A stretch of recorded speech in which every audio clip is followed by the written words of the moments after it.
just because of the pure strength of the cattle they have, but not the finished article yet. Indeed. Well, picks and bans for game number 2 between ROX Tigers and Longzhu Gaming. And we'll see what Longzhu has in store for us, because what they tried last game did not work. Tigers had that Tahm Kench handled easily. There should be no draft where a team gets Fiora and Lulu. It's just a thing that shouldn't happen. Those teams have so much synergy together. Fiora gives you a win condition in her ability to split push almost anyone. And wow, respect ban to Peanut. How about that? This is the world you live in, where you can't ignore the enemy jungler anymore. Now Peanut also is a big carry threat for the ROX Tigers. Really interesting ban with the Alistar. So we know that Longzhu probably wants to take Pure off of that Bard. ROX Tigers know that. They're like, no, we're going to ban the Alistar. We want you to stay on the Bard because we know how to handle it. Absolutely, and this is, you know what this is, though? This is the ROX Tigers not wanting to first pick Alistar, and as you mentioned, not wanting to give it away. Gorilla is a majestic Alistar player. There's no denying it there. This is purely, as you mentioned, mind games against Pure. Do you take Fiora here? I don't think you take it at first pick, but what else is available? Maybe a high-pressure jungler. Elise is available. You could look to the jungle pool now that Nidalee's been removed, but there's still a lot of power elsewhere. All right, it will be that Elise. I think you're happy to leave Chaser on the Rex side. You want the champion that can win the early duels in terms of damage and in terms of power thing. Peanut's been on point, so I like the Elise. All right, well, so do the ROX Tigers, and now Longzhu with their first 2 picks. Do you really see a world where Flame picks Fiora into Smeb? I don't know. He might get last pick, maybe in that scenario, but maybe. I'm hoping they last pick Kennen. That's what I want to see. I'd be happy to see that, but I don't know. Longzhu taking a while to figure out their picks. It's the cruelest world ever, where Acorn, his compatriot on LGD, would play top lane Kennen all the time, and Flame never got to play it. I know, right? Ever. Well, Lyssandra's still open, and that looks like a pretty powerful duo, taking the Lysandra and taking that Trundle away from Gorilla, too. Yeah, taking ROX Tigers to flex pick City.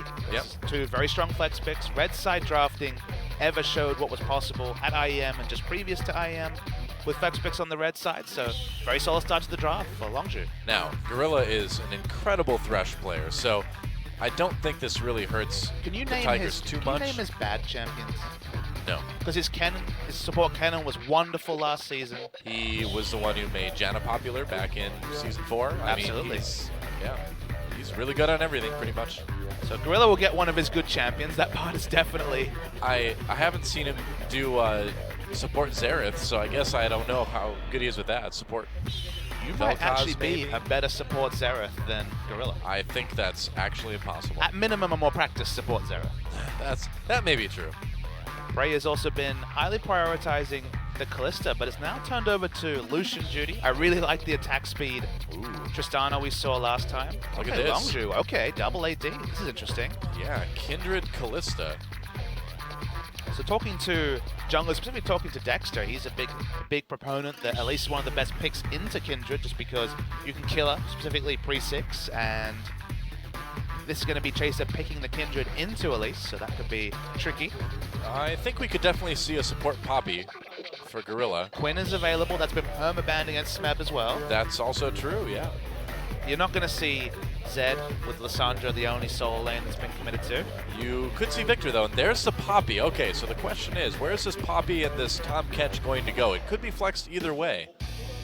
And Gorilla had some incredible Tahm Kench play at Worlds. But what does that say about a draft on the blue side, that you can actually potentially deny a champion like Fiora because you could swap between the two? Not that Poppy beats Fiora. We've seen in the LPL she can do fine. In general, it's more about the team fights than anything else. Yeah. But flex picking the support in top lane is really cool, as Longzhu, with their last pick, might actually go to an Azir mid. Interesting. Azir's right on the edge of the mid lane meta. People feel like she's not quite good enough. Will it be the Longzhu special? Well, I mean, do they have the burst to make this Lux work? Look, she provides good, safe, long-range wave clear. She should get a farm lane against the Victor, even though Victor pushes fast. And Longzhu has always been intertwined with Lux. It's cruel that Frozen is on the bench watching Coco play Lux. But Lux is not bad in this situation. And it will be the Lux in the mid lane for Coco. Okay, so, I mean, theoretically, if this Lysandra gets going, you can blow up the back line with Lissandra and Lux, I suppose. And you can certainly lock people up for Lux laser, can't you? You have incredible wave clear between Lissandra and Lux, just wave deletion. That too? Looks like Poppy is going to be the support. Interesting, okay. So I don't think we've seen Gorilla play Poppy support yet. We haven't seen Poppy support in Champions yet. Yeah, that's true.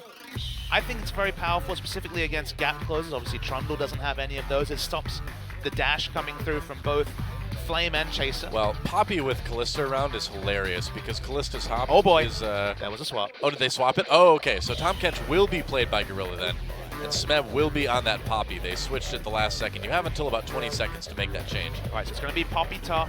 I think Poppy top's the right call in terms of the lane matchup, just because Poppy can be a threat damage-wise and does have outscale potential on the Sandra. But now, Kalista, when she does her hopping animation between autos, that does proc the knockdown from Poppy's aura, doesn't it? I believe it's just the first one, but yes, that is counted as a dash. Yeah, so it can be pretty funny if Poppy gets onto Kalista. So no grand re-debut of support Poppy, only going to be the toppy that we've seen exclusively. Is he playing Lollipoppy too? I believe he is. I think that's the new Lollipoppy splash art, isn't it? Might be right. I'm not 100% on that. I could be wrong. I have never seen that splash art before, to be completely honest. Haven't seen much Poppy either. That's also true. Either way, ROX Tigers looking to cement their position as possibly the best team in Korea, if not the world, with a win over Longzhu. We'll see if Longzhu can tie it up. Time to get in the game.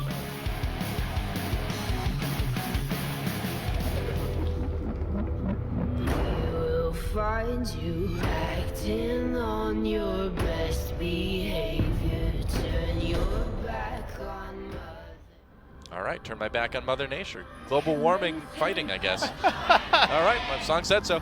Welcome back to Summoner's Rift, ROX Tigers versus Longzhu. The fans cheering loudly for Longzhu, but they have got quite the mountain to climb if they're going to take down the ROX Tigers after the way Game 1 went.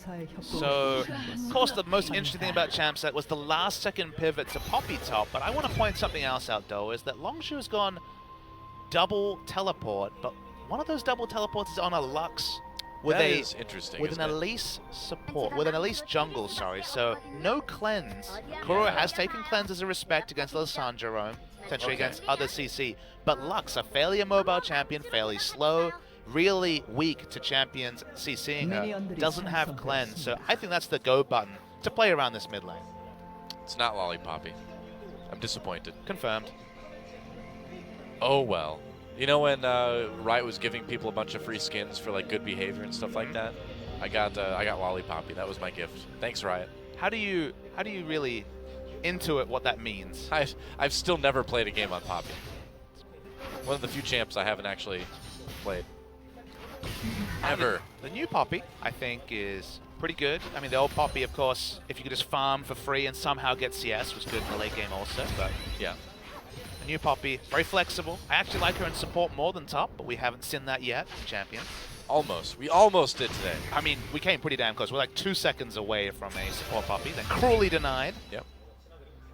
Mid lane battle between Kuro and Coco. And Gorilla's Tahm Kench was really good at Worlds, but you gotta be careful here, man. There's the exhaust used, flash used in response. Yeah, you gotta be careful. That Trundle can lead to a lot of auto attacks. And that's the first time we've seen support Tahm Kench this season. Maybe you remember another, but it's certainly been almost exclusively Tahm Kench top, and I think it has. This is not a good matchup for Tahm Kench support. Remember, Tahm Kench is all about letting the opponents engage on your opponent and then eating them. But when you eat someone when the Trundle Pillar's down, you're still slowed. You're still finding it very hard to get out. You're either blocked by the Trundle Pillar or you're slowly pathing around it. So the Devour just not very good in this laning matchup. Yeah, here comes Peanut. Very early gank attempt here. They're going to go in. Gorilla trying to load up that passive. Pure in a little bit of trouble. Gets eaten. Gorilla taking a lot of damage. Pure trying to get there. He's got that flash. Will he be able to use it? No. First blood goes over to Peanut. Pure realizing that he was too low health, that even if he used that flash, it wouldn't have saved him. And ROX Tigers again strikes first. But such a smart gank, and you know that was a call on the fly. It's not like they had a pre-plan to gank bottom. It was, look, I got chunked out. The enemy is more likely to overextend. The matchup's not great. We already talked about that between the Tahm Kench and the Trundle, and I'm so far behind in pots. What's the best equalizer to equalize that early flash being used? a smart wraparound gank. Yep, absolutely. And Peanut has just been so good whenever they need to be aggressive. Peanut always had so much potential on the Najin lineup, of course. Yep. Didn't see so much play. Watch played almost exclusively, especially throughout the summer season. They interestingly pivoted to Peanut in their last couple of series. In their World Series, actually, they're running Peanut and Tank. And you give him a new surroundings, you give him some new teammates who, of course, were feeling pretty good after coming second in Worlds.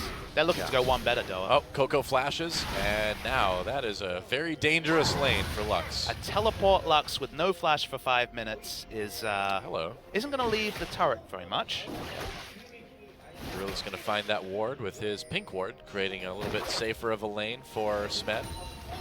How did Gorilla even get there so fast? I swear I take my eyes off the map. It doesn't matter if he has Moby boots or no boots. Gorilla's map movement it's something to emulate if you're a support player. Yep, perpetual roamer for sure. Always at the right time. Yeah. Chaser, meanwhile, just farming up a bit. Looking for that level 6, I suppose. Picked up the Tracker's knife. Peanut hasn't been back to buy yet, I think. Pathing towards top lane. Yeah. Interaction between Lyssandra's Glacial Path and the W should be interesting to track. As far as I know, it does cancel, but of course some abilities go through that W. Yeah, they're going to dive this. All right, Flame in trouble. Teleport coming in, but it's boy. not going to save Flame in time. Coco is there. Nice repel by Peanut. Dodges a light binding, I believe, with that. And So now, clean. oh, Nice there it timing. is. Peanut taking some damage. Chaser trying to get the kill. There's the flash. Smeb caught up just a little bit, and he's going to go back around. Chaser slammed against the wall. What a brave play by Smeb, but it's going to cost him. Coco gets the kill. Here comes Kuro. Can they get more TP coming in again as Kuro picks up a kill onto Chaser, and now Flame going to be able to claim the kill onto Peanut, fighting in the end, but that was a very weird fight, going a little bit better for Longzhu. Yeah, Longzhu were smarter out. They reacted much faster. Kuro with this, Victor doesn't have the Q augment, of course, couldn't respond super quickly. It was 2 for 2 in terms of kills. They got both teleports out. I wonder if ROX Tigers could maybe turn this into a dragon, possibly. Don't really have lane control in bottom just yet. They picked up that kill, but it's still pretty even. Yeah. It's definitely not a dominant laning matchup for the ROX Tigers, so we'll have to watch that space. That was just a, man, I mean, we talked about it, but that was so aggressive. If you watch the ROX Tigers last year, for most of 2015, you would have never seen a play like that. It's so clean, though, and the mechanics from Peanut on space. Peanut again. Caught by the light binding. Girl's gonna flash ahead. That's a lot of damage onto Coco. Responds with the laser, but he dies. Gets taken down, and now Chaser being chased. Can he escape? He doesn't have flash. Gorilla's there He can too. hop over the wall, but yeah, Gorilla there with the Q slows him down. Chaser getting taken out. They hand that kill over to Prey. Gorilla is always there. Every time he is in the right spot. Peanut's having a great time with this too. I can't blame him. He's 3-1-2 on this Elise. Justifying the first round pick and just coming back to the Elise and coming back to what Peanut brings. The mechanics are what's different, though. Hojin ganking that lane. The fact that they were able to first have the Poppy stun, then wait out the CC duration, get the maximum stun from the Cocoon as well. No layering, no mislayering of CC. The mechanics are what changes the team, and of course the aggressive mindset. Between those two things, Peanut looks like a world-class jungler on the lineup of the ROX Tigers. Yep.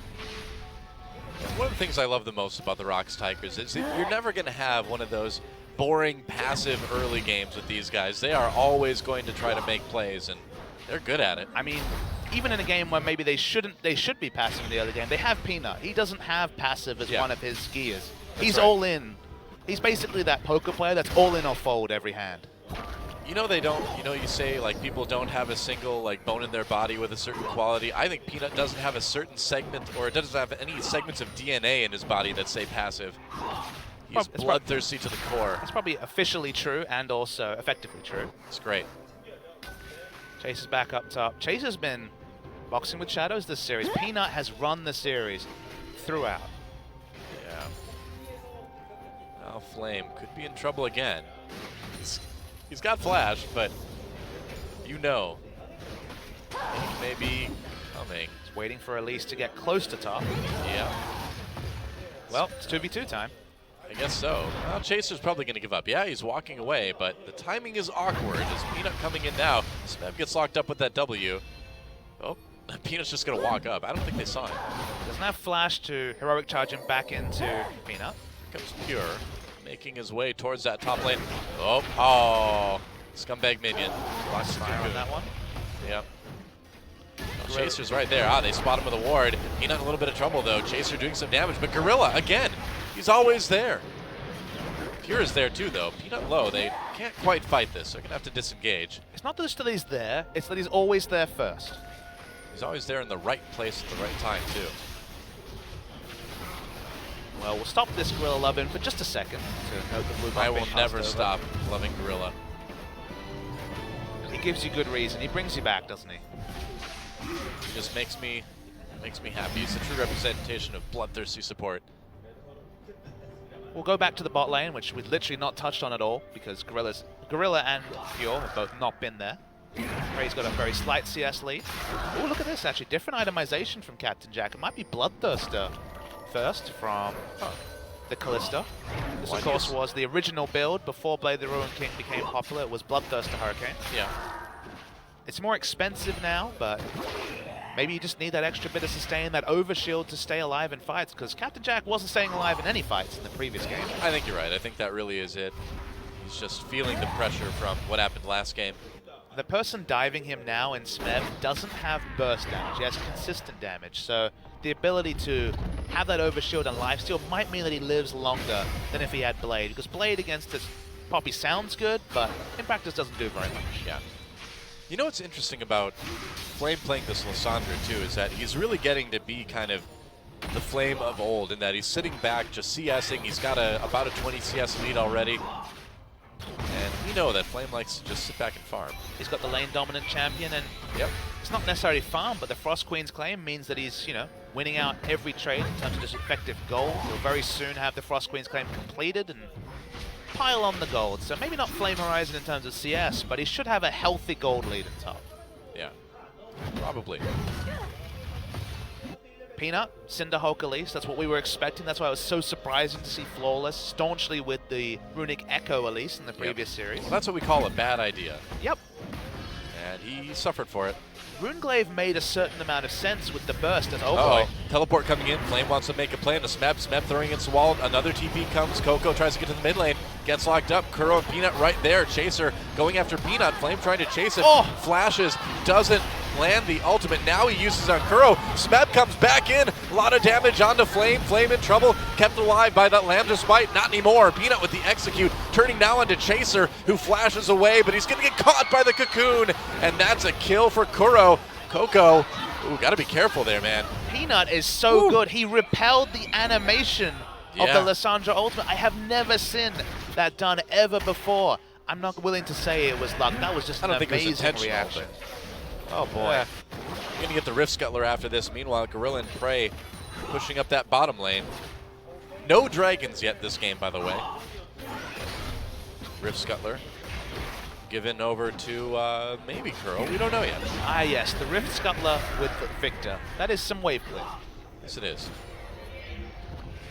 Wow. I really want to see a replay of that play because it was a flash ult. So honestly, I think it was an intentional dodge. Now, of course, the timing window is like 0.05 seconds. It reminds me of other interactions. So this was Coco teleporting onto a ward against Victor. So see how fast Peanut really is. I mean, he just repelled Lissandra ult, which just forced the ult onto Kuro. Nice re-engage from Smeb. Peanut is something else mechanically. Very young player. Obviously, spent a lot of his time playing this League of Legends game. That was... Look at this. They really want to give Kuro the killer. Like, all right, go ahead, take it. All right. Coco's on the reactive champion and hasn't really found much this game. That's for sure. Yep. This TP Lux not working out. Oh, Peanut. Oh boy. Uh-oh. You've gone a little bit too deep, buddy. Here comes Smeb and Kuro, though, to help out. It's a 3v2. Well, Flame's over the top. He can come if he wants to. Not going to, though. But this is the difference, right? Is that that's what Peanut does. He solo invades. He's a very, very aggressive player. Yep. It just with Najin, the laners didn't react to him, and with the ROX Tigers, you cannot take for granted that this team that never had to do that ever suddenly is always in the back pocket of their aggressive jungle. Yeah. Well, oh, Flame trying to get away, makes it on the E, but that's a lot of damage. Destroyed by Smeb. was actually correct to use the offensive ultimate there, because if he self-ulted, he would have died 100%. He hoped to get a trade kill, but couldn't pull one off, and facial expressions tell you a lot about how this game's going. Yeah. And this game, not maybe quite as one-sided as game one, but it's not too far off. Well, because no structures are down. The kill score much more one-sided, but it hasn't been the turret destruction, because again, it's not attack speed coming through from Prey. It's just the Essence Reaver. It's a laning item. It's a building block item for when you finish your attack speed item. But the ROX Tigers don't just play one speed. They play smartly. They play around their win conditions. The only man on that team that has one speed is Peanut. Everyone else, they've got some gears to do. Yeah. Peanut's been so good this game. 4-1-4 on that Elise. Culling used to push Captain Jack and Pure away. Gorilla just non-stop trading. And invading again. Gets spotted, though, by the Frost Queen's claim from Coco. Smeb looking around mid. Uh-oh. Lux still doesn't have her flash. Oh, boy. They want to collapse on this mid lane. See if they can. Looks like Smeb's giving up with it. He found a ward. Well, so. look where Lux plays when she doesn't have flash. She plays at her inner turret when there's still 30% health left on her outer turret. Well, you have to. I mean, when you have Poppy coming in, a little bit too dangerous. Well, you don't have to, though. You don't have to lock in the Lux to begin with. That's the first thing that you don't have to do. But if you do lock in the Lux, you might find yourself in this spot. I feel like when Peanut sees an enemy lock in Lux, he's like, all right, then, you're disrespecting me. Time to get all over your enemy jungler. Guess so, yeah. Because the jungler makes so much of an impact on Lux's lane. If you're ganking for the Lux, she has great CC. You can follow up the burst damage with kills, great. But when you're only a one-track-minded jungler with aggression, locking in the Lux is almost a dare to Peanut. Yeah, Girl's got that nice CS lead now, and Smeb is caught up completely in CS, but after Flame died 3 times, it's easy to see why. I'll return to the Bloodthirster, which is completed now from Captain Jack. The other thing that this changes is that Blade the Ruin King is a one-item power spike. It's not as big, of course, as Hurricane Blade the Ruin King, but you scale so much on attack speed as Kalista that you do have solo kill potential, blading the enemy and then just hopping forward and auto-attacking. It lets you get more passive hops in as well. True. If you go for the Bloodthirster, you're basically only relegated to laning. Oh, here we go. Coco. Coco slowed down.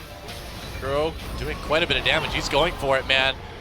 Oh, gets forced away by Chaser at the end, but Flame TPing down. Coco got very low. They got the teleport out of Flame out of that. But Kuro did have to flash defensively, so I suppose they at least get a laning summoner away. Chaser's going to push up. Okay, this is the first time Longzhu has had a clear window to actually push into the enemy jungle. So let's see what they can achieve. Yeah, well, they really want to take that dragon too, probably. Looking for more than that. Oh, yeah, they are going to try to go for a big dive here. Only Gorilla and Prey under that turret. Smeb TPing down. It's a 3v4, and suddenly I'd be very afraid of diving that, even if it is 5v3. Wow. Well, the longer that they don't make a decision, they're in trouble. Whoops, ult misses. Gorilla takes a lot of damage, flashes away, delivers Prey to safety, and now they're going to turn around. Chaser gets low. Is he going to get a chance to pop the ult? He does. Smeb alive, though, too. This could be close. Chaser. Kuro picks up that kill. And here comes Peanut. A great cocoon onto Captain Jack. They get that flash. Fate's Call pulls out Pure. Another kill comes in. This one going in favor of Longzhu, but that doesn't stop Kuro from getting that double. You could see the rookie tendencies of Longzhu. They took so long to decide whether to go in. They're already behind. It could be worse. Yep. Well, I think they'll settle for a Tier 1 turret. It was a really nice movement from Longzhu. They had 5 members against 3, but there was a split call. The first thought was the binding hit go in. They didn't all commit to going in. The communication wasn't clear, and the ROX Tigers' communication, as always, was on point. Yeah, Bro kind of laughing to himself there. And this is what we've talked about with IM. Coordination is the key. Let's watch that again. It's 5v3. There's no way for Victor to get there directly. Elise is screams away. You go in right now or you're not in this position, but they are so slow to actually engage. By the time they do, they're under turret. They just walk into the stun against the wall from Smeb. Really poor from Longzhu there. They could have got a couple of kills and got out. And by the time they meandered for so long, they were punished by Peanut coming in late. Yeah. Wow.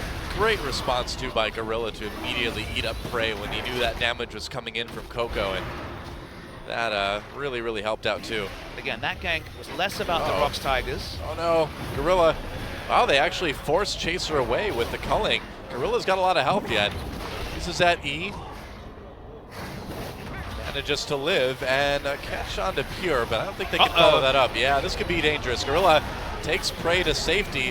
Whoa, whoa, Prey somehow lives with 9 health. Poppy in the backline, assassinated Lissandro. Yeah, LZIM manages to get 2 kills out of it, and Kuro and Smeb behind enemy lines.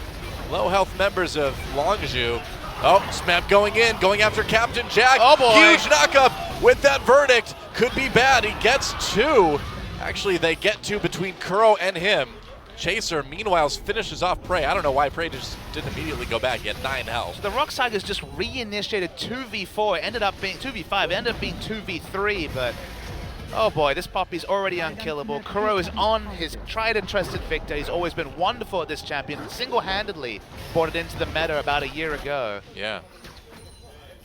Man. I really want to see how Prey died there, because he escaped with 9 health out of that Lux ultimate, and then he came back in and died. Never leave a man behind. I want to see why. There's got to be a reason. All right.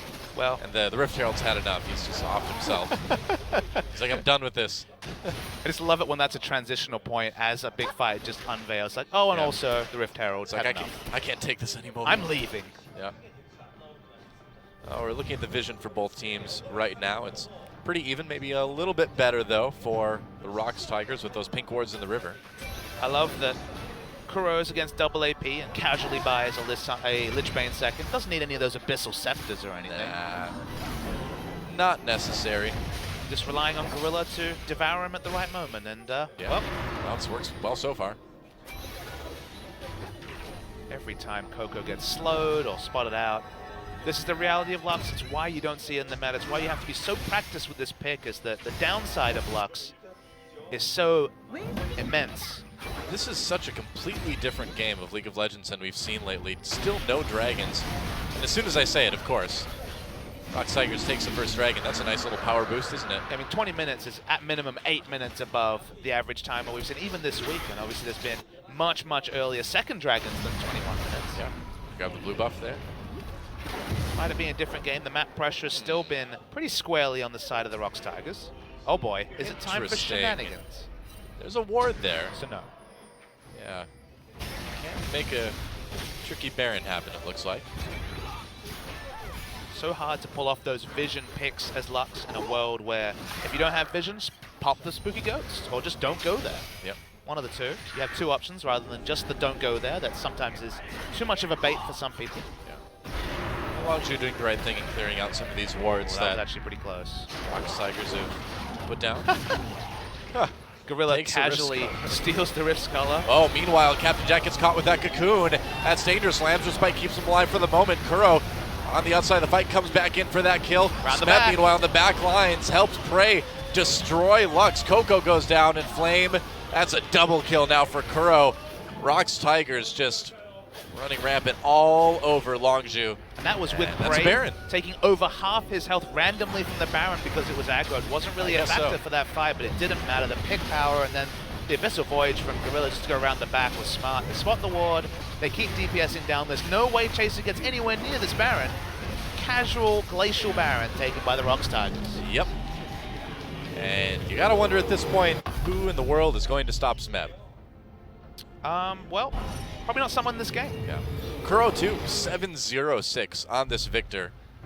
I mean, this has been one of the most one-sided series that I think we've seen in Champions this season.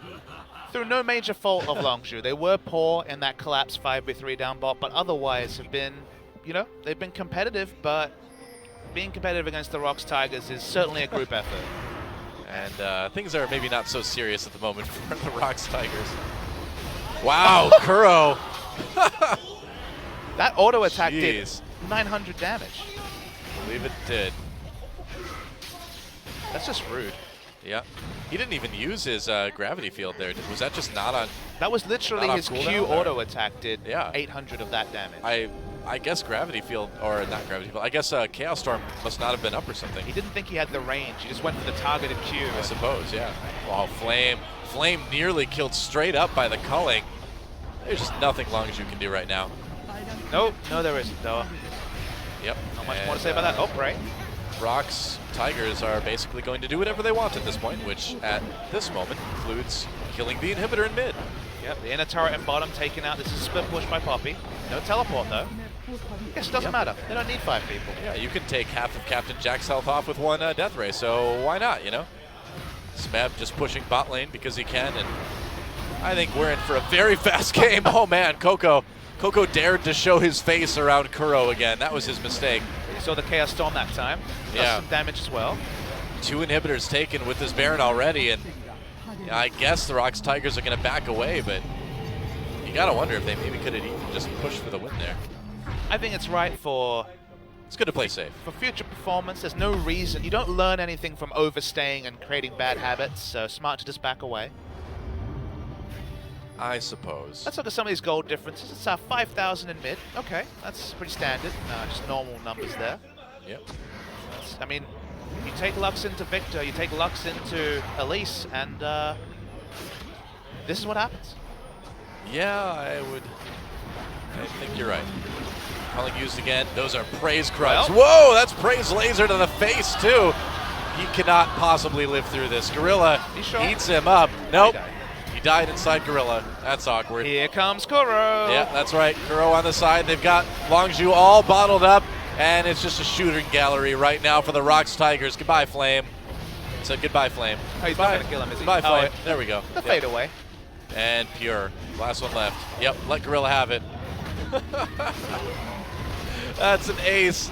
And the ROX Tigers, what can you say? I mean, they lost 2 people in that fight, but just destroying Longzhu. The funny thing is they can't actually end yet because the death time is only like 20 seconds. We're only at 25 minutes, guys. The ROX Tigers are having fun. They're playing with their food, and their food is Longzhu. This isn't EM Fire. This is a team that at some point this season might be challenging for top 4. Gorilla's just randomly eating people too. I mean, just for fun. He's got the mana, why not? Yeah, dude. Oh, Kuro. Uh-oh. Da-dun. Da-dun. Da-dun. Oh, never mind. It's time to check your email. It's email like, says oh, more spam. 2-0 ROX Tigers. I think that's what he read there. That's right. What? US is down again? Oh. Goes back. And it's just cleanup now for the ROX Tigers. I believe it's called stat padding. Yeah, that's right. Kuro wants to hit the 10 kill, 0 death mark. This is where you fight over who can play more impressively to grab that MVP, right? I don't know if you should encourage Peanut. He already has a lot of gusto. Telling him to go hard, I don't know what happens then. Peanut has no other way to go. So what happens when someone only has 1 gear? You tell him to play harder than he ever has before. You just spin the gear faster. Who do you think's the MVP in your opinion? Would you pick Peanut? No, it's Kuro. Kuro's been really good. I think it's going to be Kuro in the end too, but Peanut's had a great game. And it looks like it's time to try to end. Smeb walking up with that W, trying to catch Captain Jack. Can't quite do it. They've got 1 Nexus turret down already. And we're waiting for that last epic 5v5. Why not just finish off the 3rd inhibitor in the meantime? Peanut casually misses the flash cocoon. Yep, why not? Oh, Kuro doesn't miss that damage. Gonna send the Chaos Storm into the fountain. That's just gonna straight zone out Longzhu as they take out the last Nexus turret. They want the fight. Flame comes in for the ult onto Prey. Prey nearly gets evaporated. Gorilla saves him again, but the Nexus goes down.